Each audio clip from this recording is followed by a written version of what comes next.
Bebang! Ay, andyan na si nanay.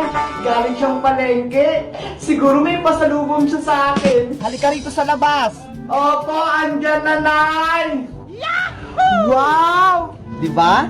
Ang ganda ng halaman. Binili ko to sa palengke. Kala ko hiningi nyo lang yan sa kapitbahay. Wala nang nahihingi sa panahon na yun, Bebang. Hindi nyo man lang ako binilihan ng bagong damit. Inuna nyo pa yung halaman. Oh, no! Ay, tignan nyo po itong damit ko. Punit-punit na. Pasensya naman. Sa susunod, pagpunta ko ng palengke, bibilihan kita ng bagong damit. Totoo po, Nay? Bibilihan nyo ako? Oo naman. Pero syempre, alagaan mo muna itong bago kong halaman. Sige po, Nay. Alagaan mo yan. At diligan mo yan, ha? Kung hindi, naku, mayayari ka sa akin. Hindi kita bibilihan ng bagong damit. Opo, aalagaan ko po itong mabuti. Later. Na. Bebang! Oy, Iska! Ano yung ginagawa mo? Dinidiligan ko tong halaman ni nanay. Plantita ka na din? Pang matanda lang yan eh. Hindi ako plantita. Pinapalagaan sa akin to ni nanay. Para bilihan niya ako ng bagong damit.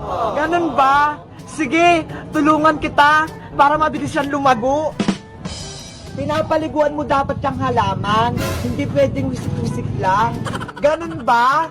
Anong gagawin natin? Ayan, dapat binababad yan sa tubig para lumago yung ugat. Para mabilis na siyang lumaki. Ay, ganun pala. Ang galing. Turo yun ng nanay ko. Magaling siyang magtanim. Fresh na yung halaman ni nanay. Hindi pa yan tapos. Binibilad pa yan sa araw para lumakas at magkabulaklak agad. Hindi totoo yan. Ganun ba? Oo, kasi ang araw, vitamin siya ng mga punot halaman. Baka naman masunog to sa araw, Iska. Hindi yan, Bebang. Sige, dyan mo yan ilagay.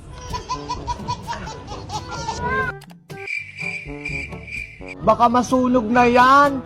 Ang tagal na yan sa araw. Hindi yan, Bebang. Magtiwala ka sa akin. 2 hours later. Hala, Iska! Hala, lagot na lanta. Akala ko ba lalago? Bakit nalanta? Yari ka niyan sa nanay mo, Bebang. Bakit ako? Ikaw gumawa niyan. Hala, buhayin mo to, Iska. Kamusta na kayong halaman ko? Masilip nga? Bebang? Hala, yan na si Aling Sitang. Yari ako nito. Bebang, ano na nangyari sa tanim ko? Nay! Bakit nalanta? Anong ginawa mo? Kamahal-mahal niyan? Hindi na kita bibilan ng bagong damit. Oh, no! Ikaw kasi, Iska, kung ano-ano pinagagawa mo. Ayan tuloy, hindi na ako bibilan ni nanay ng bagong damit. Kawawa naman si Bebang. Princess! Si Iska! Nakagat ng ahas! Kailangan natin siyang gamutin! Oh no! Anong gagawin natin, Bebang? Hindi natin madala si Iska sa ospital kasi ang layo! May dala ka bang gamot sa bag mo? Tignan mo nga! Wait lang! Titignan ko! Baka meron akong gamot dito! Sapatos! Hangir!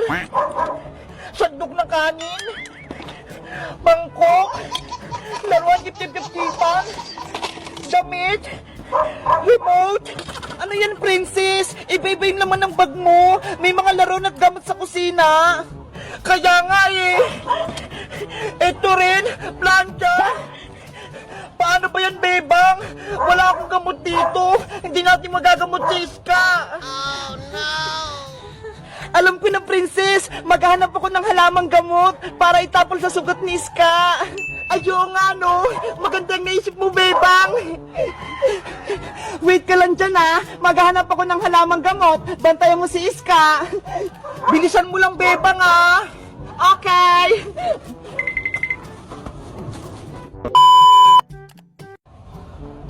Saan kaya ako makakita ng halamang gamot?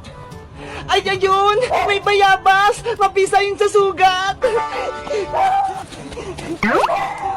Sana, mapagaling nito si Iska!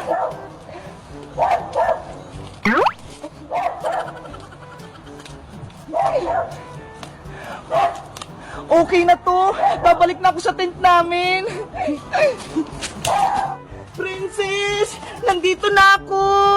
May nahanap ka bang halamang gamot, Bebang? Meron. Ito ho, daon ng bayabas. Dikdikin mo na yan para ilagay sa sugat ni Iska. Yahoo! Ayan, kumatas na. Pwede na yan, Bebang. Sana, effective to. Iska, eto na yung gamot mo, ha. Bebang, magluluto lang ko ng pagkain natin, ha, para may makain tayo. Sige, habang ginagamot ko si Iska. A few moments later. Ito ang diskarte para makaluto sa gubat. Napanood ko to sa YouTube. Sana gumana. Anong lulutuin mo, Princess? Ang ganda ng lutuan mo, ah. May dala akong noodles dito, Bebang. Ito yung nilutuin ko.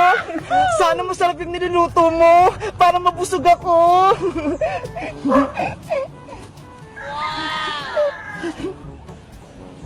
Ayan na, Bebang. Kumukulo na. Luto na yung noodles. Wow! Ang galing mo, Princess! Nakaluto ka nga! Sabi ko sa'yo eh, ang Girl Scout laging handa. Dapat marunong magluto sa gubat. Bebang! Princess! Princess! Siska! Nagising na! Gumana yung nilagay kong halamang gamot! Siska! Mabuti naman gising ka na! Umuwi na tayo! Ayoko na rito sa gubat!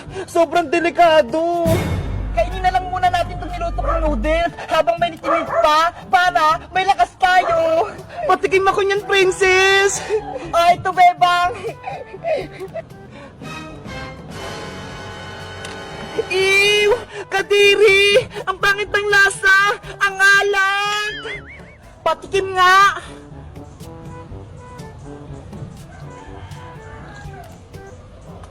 Ang alat nga! Saan mo ba kinuha yung tubig na pinangsabaw mo rito, Princess? Doon oh, sa may bukal, malapit sa kalabaw. Kaya pala maalat eh. Kasi ihin ng kalabaw yung naigib mo, hindi tubig. Nyay! Si Princess talaga, pasaway, pinangsabaw yung ihin ng kalabaw. Ano ba yan? Sayang niluto ko, gutom pa naman ako. Hello guys! Matutulog muna kami rito sa tent namin ngayong gabi. Tapos bukas, uwi na kami. Na-experience nyo na ba mag-camping sa gubat bilang isang Girl Scout o Boy Scout? Anong natutunan nyo? Mag-like at mag-comment lang kayo. Bye-bye! Princess, Iska, nandito na tayo sa gubat. Bilang Girl Scout, ready na tayo dito mag-camping. Wow! Ang ganda naman dito! Ang daming puno! Dito ba tayo magka-camping, Bebang? Parang nakatakot naman! Diba? Girl Scout tayo! Dapat hindi ka takot, Princess! Kaya nga, ang Girl Scout matatapang, hindi matatakutin! Mga Girl Scout, makinig kayo! Nandito na tayo sa taas ng bundok. Konti na lang lalakarin natin. Makakarating na tayo sa camping site. Teacher, pagod na ako. Pwede po bang magpahinga? Kanina pa tayo naglalakad eh. Uy, Princess, bawal magreklamo. Gutom na kasi ako, Bebang. Nangihina na yung katawan ko. Walang hihinto, walang magpapahinga. Sumunod lang kayo sa akin para hindi kayo maligaw. Naintindihan? Apa, teacher! Girl Scout, let's go! Follow me! Tara na, Princess! Bilis! Let's go! Hindi ko na talaga kaya. Gusto ko na magpahinga. Kakain nga muna ako. May dala naman pala akong pagkain dito.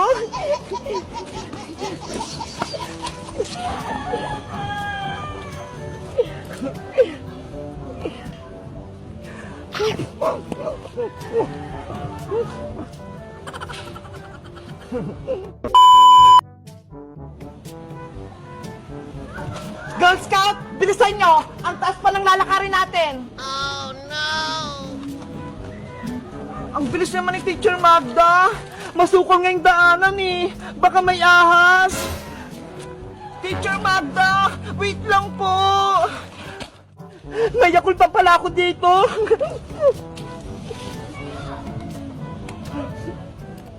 Wow! Ang sarap.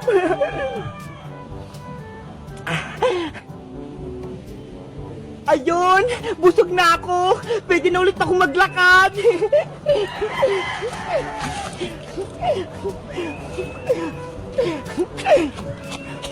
Bebang! Iska! Nasaan na kayo? Lagot! Nahiwalay ako! Oh no! Meanwhile, Teacher Magda! Antayin niyo po kami! Iska! Hindi ko na makita si Teacher Magda! Ang bilis niyang maglakad! Bebang! Si Princess din! Nawawala! Ano? Si Princess? Nawawala! Nasa likod lang natin siya kanina eh! Tapos hindi ko na siya makita! Ano ba yan si Princess? Pasaway! Nakakatakot naman dito sa gubat! Baka may monster dito!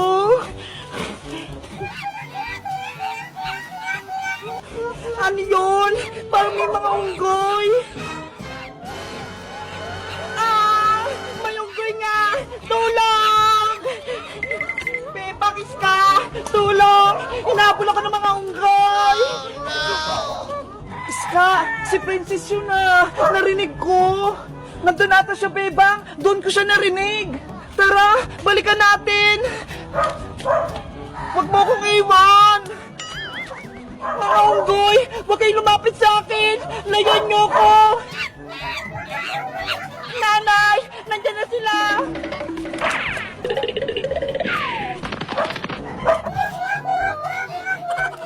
Nakakatakot naman dito sa gubat! Sana hindi na lang ako sumama! a few moments later. Princess! Nasaan ka? Princess! Magpakita ka na! Iska! Tignan mo ho! May pinagkainan dito ng saging! Baka si Princess kumain nito, kaya siya naiwang! Si Princess kasi laging gutom. Girl Scout naman siya. Dapat malakas siya, hindi siya gutumin. Ayan tuloy, nawawala siya. Hanapin natin si Princess Iska. Paggabi na ho. Baka pag madilim na, hindi na natin siya makita. Tignan natin siya ron, Bebang.